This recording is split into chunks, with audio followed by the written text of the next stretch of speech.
Hello बच्चों, जय श्री कृष्ण, राधे राधे। दोस्तों आज हम लोग क्लास 10th का न्यूमेरिकल सीरीज कर रहे हैं। तो उस न्यूमेरिकल सीरीज में आज हम लोग बात करने वाले हैं रेजिस्टेंस के न्यूमेरिकल के, है ना। जो हमारा कंसेप्ट था रेजिस्टेंस का, R = ρl/a, और हम किसी कंडक्टर को कैसे कंप्रेस करते हैं, किस तरह से स्क्रैच करते हैं, रेजिस्टेंस घटता कैसे है, बढ़ता कैसे है, उन सब न्यूमेरिकल्स की बात करने वाले हैं। तो चलिए दोस्तों देखते हैं उन सब न्यूमेरिकल्स को। मेरा नाम है शैलेंद्र शर्मा और आप देख रहे हो अपना प्यारा सा यूट्यूब चैनल सुपर क्लासेस। दोस्तों याद रहे ये वीडियो बहुत मजेदार होने वाला है, इसमें बहुत अच्छे क्वेश्चंस हमने लिए हैं और आज की वीडियो को अपने 10th क्लास के फ्रेंडों के साथ शेयर जरूर करें और जो बच्चे हमारे चैनल पर नए हैं वो चैनल को सब्सक्राइब भी करें। और इस वीडियो का कौन सा पार्ट आपको अच्छा लगता है, कौन सा पार्ट अच्छा नहीं लगता है, वो हमें कमेंट करके जरूर बताया करें, जिससे हम लोग उसमें कोशिश किया करें नेक्स्ट वीडियो में कि आपको बहुत बेहतरीन से बेहतरीन सवाल दे पाएं। तो चलिए बगैर टाइम वेस्ट किए हुए करते हैं आज के लेक्चर को स्टार्ट। बच्चों बात करते हैं नेक्स्ट क्वेश्चन की। बहुत प्यारा क्वेश्चन है, एक बार जरा चेक करें। देखिए क्या बोला है, a cylindrical conductor of length L and uniform cross section area A has a resistance R। इन्होंने बोला है केस फर्स्ट, देखो दो केस में हम सवाल को सॉल्व करेंगे। इन्होंने बोला है कि एक कंडक्टर है, इस कंडक्टर का जो लेंथ है वो है L, एरिया है A, तब इसका जो रेजिस्टेंस होगा वो होगा R। तो बच्चों जब रेजिस्टेंस R होगा तो इस कंडक्टर के लिए रेजिस्टेंस का फॉर्मूला क्या होगा, रो L/A हुआ कि नहीं। अगर मैं यहां से एरिया के टर्म्स में लिखूं इस फॉर्मूले को, तो एरिया के टर्म्स में क्या जाएगा, एरिया = रो L/R। ये हमने एरिया के टर्म्स में लिखा। अच्छा एरिया के टर्म्स में क्यों लिखा, क्योंकि लास्ट में जो आंसर आपसे पूछा है वो एरिया के टर्म्स में पूछा हुआ है, तो हमने यहां से पहले फॉर्मूले को एरिया के टर्म्स में निकाल लिया। ये वाली बात है ओरिजिनल वायर के लिए, ओरिजिनल कंडक्टर के लिए। अब उसने क्या बोला है, देखो another conductor of length 2.5 L, इसका मतलब सेकंड केस, एक दूसरा कंडक्टर है जिसकी जो लेंथ है L' वो पहले रेजिस्टेंस के 2.5 टाइम्स है, पहले रेजिस्टेंस के 2.5 टाइम्स है, राइट। और उसका जो एरिया है वो कितना होगा, ये सवाल ने पूछा है, ये सवाल ने पूछा है, राइट। और उसका रेजिस्टेंस आपको दिया है 0.5R, 0.5R। इसका मतलब R' आपको गिवन है, इट इज 0.5R। और सेम मटेरियल है तो सेम मटेरियल का मतलब रेजिस्टिविटी सेम है। इसकी रेजिस्टिविटी अगर रो है तो इसकी रेजिस्टिविटी भी रो है, राइट। तो अब लगाते हैं R' का फॉर्मूला। तो R' = रो L'/A', और हमसे पूछा है area, that is A', so that is area = rho L'/R'। Clear हुआ। अब वैल्यूज पुट करो, देखो जरा, A' = रो L' कितना है, it is 2.5L, so multiplied with 2.5L divide by R' कितना है, इट इज 0.5R, 0.5R। अब ऐसा करते हैं जितनी भी टर्म्स हैं 2.5 0.5 इसको एक तरफ और रो L को एक तरफ। इसका मतलब यहां से बन गया A' = 2.5 divide by 0.5 multiplied with rho L/R। अब देखो rho L/R it is the area of first conductor, rho L/R, rho L/R की जगह अपन क्या प्लेस कर सकते हैं, area of first conductor. So from here A' will be 2.5 divide by 0.5 into area of first conductor. आएगा नहीं आएगा भाई। अब देखो इस पॉइंट से ये पॉइंट खत्म हो गया, तो A' कितना आ गया 25/5 इंटू एरिया ऑफ कंडक्टर। अब इस 5 से ये 25 खत्म करो, 5 5 जा 25, so it is 5 times cancel out. So A' = 5 into area. So जो न्यू एरिया आ गया वो कितना आ गया, पहले एरिया का 5 टाइम्स। क्लियर है, दिस इज द आंसर। सबको क्लियर हुआ भाई। कमेंट बॉक्स में कमेंट करके जरूर बताया करो वीडियो का पार्ट कौन सा अच्छा लगा, कौन सा वाला अच्छा नहीं लगा, वीडियो में क्या चीज अच्छी लगी वो जरूर कमेंट किया करो। और अगर आप हमारे चैनल पर नए हो तो इस चैनल को सब्सक्राइब जरूर करें और अपने दोस्तों के साथ में शेयर करें। चलिए आप इसे नोट करो, फिर बात करते हैं एक और अच्छे क्वेश्चंस की। लिखो भाई,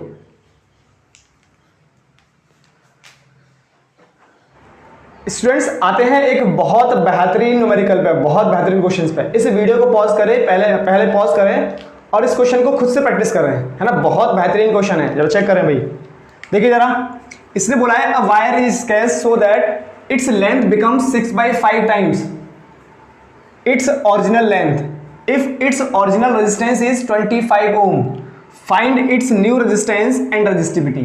बच्चों इसने बोला है कि एक वायर है अपने पास और उस वायर को हमने खींच के 6/5 टाइम्स कर दिया इसके ओरिजिनल लेंथ के, तब इसका रेजिस्टेंस बताओ। तो देखो यहां दो केस बनेंगे। फर्स्ट केस क्या बना आपका कि एक वायर है, suppose that let it a wire. अब ये एक वायर था, तो इसकी जो लेंथ थी, ओरिजिनल लेंथ, वो है L और एरिया है A। इसकी रेजिस्टिविटी कितनी होगी बच्चों, रो। तब इसका रेजिस्टेंस का फॉर्मूला क्या बन जाएगा, R is equal to rho L upon A, और इसका रेजिस्टेंस दिया है 25 ओम। क्लियर है, ये हमें गिवन है। अब सेकंड केस में उन्होंने क्या बोला है, सेकंड केस में बोला है कि इसकी लेंथ को बढ़ा के कर दिया 6/5 टाइम्स। मतलब सेकंड केस में क्या बोला है कि जो इसकी लेंथ थी, जो इसकी लेंथ है बच्चों L डैश, वो कितना कर दिया 6/5L, और इसका एरिया डैश जब अगर किसी वायर को हम खींचते हैं या कंप्रेस करते हैं, किसी वायर को एक्सटेंड करते हैं या फिर कंप्रेस करते हैं, तो उसकी लेंथ के साथ साथ में उसका एरिया भी चेंज होता है। तो इसका एरिया कितना हो गया A डैश, लेकिन कितना होगा ये भी पता करते हैं। अच्छा, क्या हमने मटेरियल को चेंज किया है, हमने मटेरियल को तो चेंज नहीं किया। अगर हमने मटेरियल को चेंज नहीं किया है तो इसका रेजिस्टिविटी चेंज नहीं होना चाहिए। जितना रेजिस्टिविटी इसका है उतना ही रेजिस्टिविटी इसका भी होगा, क्योंकि रेजिस्टिविटी डिपेंड करता है मटेरियल पे। किस पे डिपेंड करता है, मटेरियल पे। तो resistivity will be same, resistivity तो भाई सेम रहेगा। चलिए अब बात करते हैं A डैश कितना होगा। तो देखो A डैश के लिए मैंने आपको एक कंसेप्ट बताया था कि अगर हम किसी वायर को एक्सटेंड करें या किसी वायर को कंप्रेस करें तो the volume of the wire will be same. जो वॉल्यूम इस वाले वायर का होगा वही वॉल्यूम इस वाले वायर का भी होगा। तो जरा चेक करें भाई। अब अगर हमारे वॉल्यूम सेम है, V is equal to V dash, इस वाले वायर का वॉल्यूम V है और इस वाले वायर का वॉल्यूम V डैश है, तो इसका वॉल्यूम होगा कितना, तो वॉल्यूम होता है एरिया इंटू लेंथ। इस वाले वायर का वॉल्यूम कितना होगा, इसका एरिया इंटू इसकी लेंथ। हमें निकालना है इस वाले वायर का एरिया, तो A dash is equal to area into length divide by L dash. So put it here. So area तो अपना एरिया ही है, into length divide by L dash कितना हो चुका भाई इसका 6/5 इंटू L। इस L से ये L खत्म हो गया। सो A डैश विल बी कितना आ गया 5/6 इंटू एरिया। कितना आ गया ये 5/6 इंटू एरिया। ये हमारे पास A डैश आ चुका है। तो अब A डैश कितना आ गया यहाँ पे, ये आ गया अपना 5/6 इंटू एरिया, राइट। अब यहाँ लेंथ आ गई, यहाँ एरिया आ गया, रेजिस्टिविटी आ गई। अब निकालते हैं इस केस का resistance. So resistance is equal to R dash equal to rho L dash upon A dash. Values put करें। So R dash is equal to rho L dash कितना है 6/5 into L divide by A dash कितना है 5/6 into A होगा। So R dash is equal to rho, that is, देखो ये 6 ऊपर जाएगा, ये 6 ऊपर जाएगा, ये 5/5 25। सो ये हो गया आपका 36/25 into rho L upon A। अब rho L upon A it is equal to original resistance, right. So R dash will be 36/25 into R। कहानी समझ आई। अब यहां पे हम R की वैल्यू प्लेस करते हैं। तो जब यहां पे हमने R की वैल्यू रखी तो R dash is equal to 36/25 into R की वैल्यू कितनी है 25। सो 25 से 25 cancel out. So R dash will be 36 ohm. So this is the new resistance of the wire. Clear हुआ, नोट करो इतना।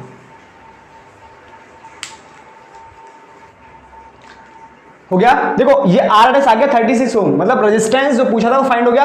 अब बात करते हैं रेजिस्टिविटी की, किसकी रेजिस्टिविटी कितनी होगी। तो बच्चों मैंने पहले ही बोला है कि रेजिस्टिविटी डिपेंड करती है मटेरियल पे। तो क्या मटेरियल चेंज किया है, मटेरियल हमने चेंज नहीं किया, तो रेजिस्टिविटी विल बी सेम। क्या हो जाएगा, जब हमारा जो रो है इट डिपेंड्स ऑन मटेरियल, रो का मतलब resistivity, it's depend on material, that is कौन सा material, that is nature of material, है ना। ये नेचर पे डिपेंड करती है मटेरियल के पे, और हमने मटेरियल को चेंज नहीं किया है, तो रेजिस्टिविटी विल बी सेम। तो यहां पे क्या लिखेंगे अपन आंसर में कि resistivity is same, resistivity is same. इस वाले वायर की, इस वाले कंडक्टर की रेजिस्टिविटी पे कोई फर्क नहीं पड़ने वाला है, रेजिस्टिविटी सेम। क्लियर है, नोट करो। आते हैं नेक्स्ट क्वेश्चन पे स्टूडेंट्स। अब आते हैं नेक्स्ट क्वेश्चन पे। क्वेश्चन बहुत प्यारा है, जरा चेक करें। If a wire of resistance 1 ohm is scaled to double its length. बच्चों एक वायर है जिसको खींचा गया है उसके लेंथ के double, then what will be the new resistance. जरा चेक करें भाई। मान लेते हैं कि अपने पास एक वायर था, राइट, ये वायर है, इसका जो रेजिस्टेंस है वो है 1 ओम। कितना दिया है 1 ओम। जब ये वायर था तो इसके कुछ डायमेंशंस भी होंगी। डायमेंशन का मतलब इसकी लेंथ होगी और इसका एरिया भी होगा, राइट। तो मान लेते हैं कि इसका जो लेंथ है वो है L और इसका जो एरिया है वो है A। अब सवाल में क्या बोला है कि हमने इसको खींच के इसकी लेंथ को डबल कर दिया। मतलब हमने इस वायर को खींचा और खींचने के बाद में इसकी लेंथ को डबल कर दिया।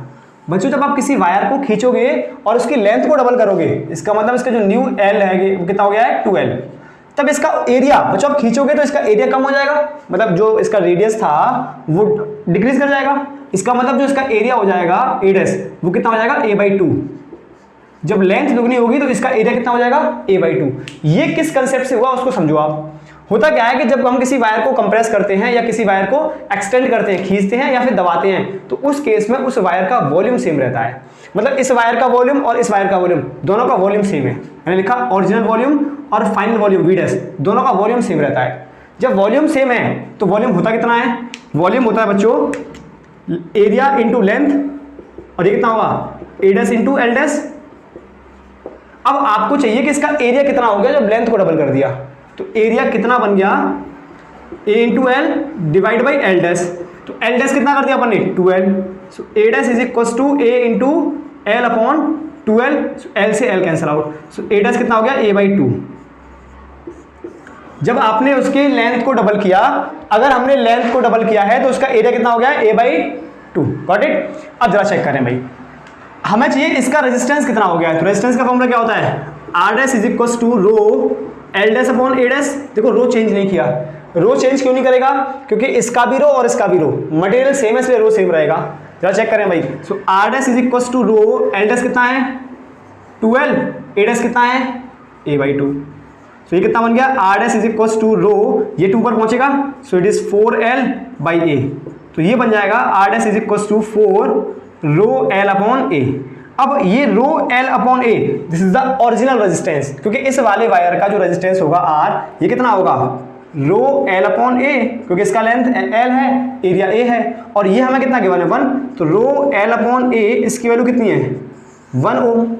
इसका मतलब यहाँ पे रो l अपॉन a की जगह पे, इस रो l अपॉन a की जगह पे अपन पुट कर सकते हैं r, so 4 into R, so r dash is equal to 4 into 1, so it is 4 ohm resistance.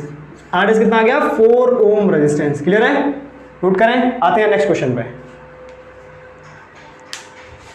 तो बच्चों अब बात करते हैं एक और क्वेश्चन की, बहुत प्यारा सा सवाल है। अब जरा चेक करें, देखिए सवाल को बोला है 2 wires A and B of same metal have the same area of cross section. इसने बोला है 2 वायर है अपने पास, एक वायर है A और एक वायर है B, राइट, 2 वायर हैं। अच्छा, दोनों का मेटल सेम है। अगर बच्चों दोनों का मेटल सेम है, इसका मतलब क्या होगा कि दोनों की रेजिस्टिविटी सेम है। इसका मतलब मैं लिख देता हूं रो A बराबर है रो B के, इसका मतलब इसको मैंने मान लिया रो, रेजिस्टिविटी दोनों की बराबर है।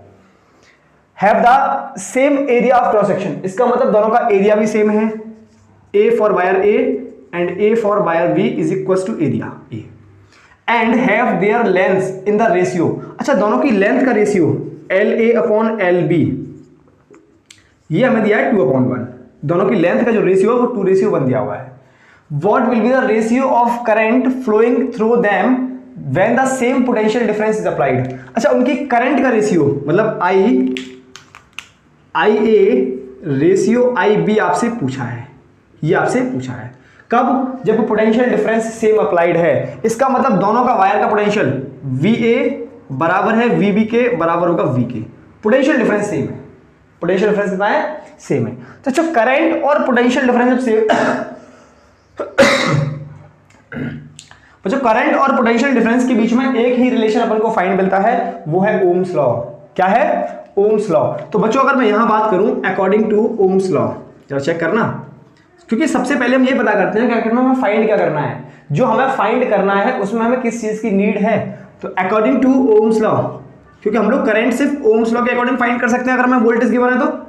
अकॉर्डिंग टू ओम्स लॉ क्या होगा बच्चों, V is equal to IR। अब अगर दोनों कंडक्टर के लिए लिखूं, दोनों कंडक्टर के लिए फॉर वायर A कितना हो जाएगा, पोटेंशियल डिफरेंस तो सेम है, it is wire current in wire A and resistance in wire A, right. तो यहां से क्या बन जाएगा, current of wire A is equal to V upon RA, equation first, right. इसी बात को मैं लिखूं फॉर वायर B के लिए, तो कितना बन जाएगा, IB is equal to potential difference same है RB, equation number second, right. तो अब मैं इन दोनों का डिवाइड कर दूं, जरा चेक करना भाई, यहां पे लिख रहा हूं चेक करना भाई, from equation number first divide by second. क्यों, क्योंकि मुझे इन दोनों का रेशियो चाहिए। तो A B upon that is I A upon I B, so it is I A upon I B, it is equals to V upon R A divide by V upon R B, so V से V cancel out, it will be that is R B upon R A, ये ऊपर पहुंचेगा, सो are B upon R ए। अब मुझे are B upon R A अगर मिल जाए, जरा चेक करना भाई, यहां से बन गया I A upon I B it is equals to R B upon R A, ये बन गया। अगर मुझे अब R B upon R A अगर मिल जाए तो करंट का रेशियो मिल जाएगा। तो बच्चों आर बी अपॉन आर ए सबसे पहले हम लोग फाइंड करते हैं, क्लियर है? तो पहले मैं बात करता हूं यहां से, जरा चेक करना भाई, for wire A, wire A के लिए रेजिस्टेंस कितना होगा, R A is equal to rho L A upon A A, resistance का फॉर्मूला लगाया, तो बच्चों आर ए कितना हो जाएगा, R A is equal to resistance, length का रेशियो में केवल है 2/1, इसका मतलब एल ए तो अलग हुआ, डिफरेंट। अच्छा एरिया कितना है, same, equation number first. R B कितना होगा, rho L B upon A, equation second. दोनों को डिवाइड कर दो, या मैं इसको फर्स्ट सेकंड की जगह क्या मान दूं, थर्ड, और दी हुआ fourth, right? So from third divide by fourth. मुझे क्या फाइंड करना है, आर बी अपॉन आर ए, तो are B upon R A अगर मुझे फाइंड करना है तो फोर्थ डिवाइड बाई थर्ड कर देते हैं, राइट? ये आसान रहेगा, fourth divide by third, clear है? कितना आ गया, R B upon R A it is equal to, या चेक करो भाई, rho L B upon A divide by rho L A upon A. देखो रो से रो खत्म और इस एरिया से एरिया खत्म, कितना आ गया ये आ गया L B upon L A, right? और हमें कितना दिया ये L A upon L B दिया 2/1, तो यहां से अगर मैं इसको उल्टा कर रहा हूं L B upon L A लिखूं तो ये उल्टा हो जाएगा, इसका मतलब R B upon R A कितना मिल गया 1/2, कितना मिल गया 1/2। अब R B upon R A यहां से आ चुका है, जरा चेक करना भाई, तो यहां से करंट का रेशियो क्या मिल गया अपन को, I A upon I B it is equals to 1/2, so the ratio of current IA ratio IB is the 1/2, got it? Clear है कि नहीं? एक बार चेक करें, नोट करें, फिर बताएं कि वीडियो का कौन सा पार्ट अच्छा लगा, न्यूमेरिकल अच्छा लगा कि नहीं लगा। क्लियर है? नोट करो, मिलते हैं नेक्स्ट वीडियो में।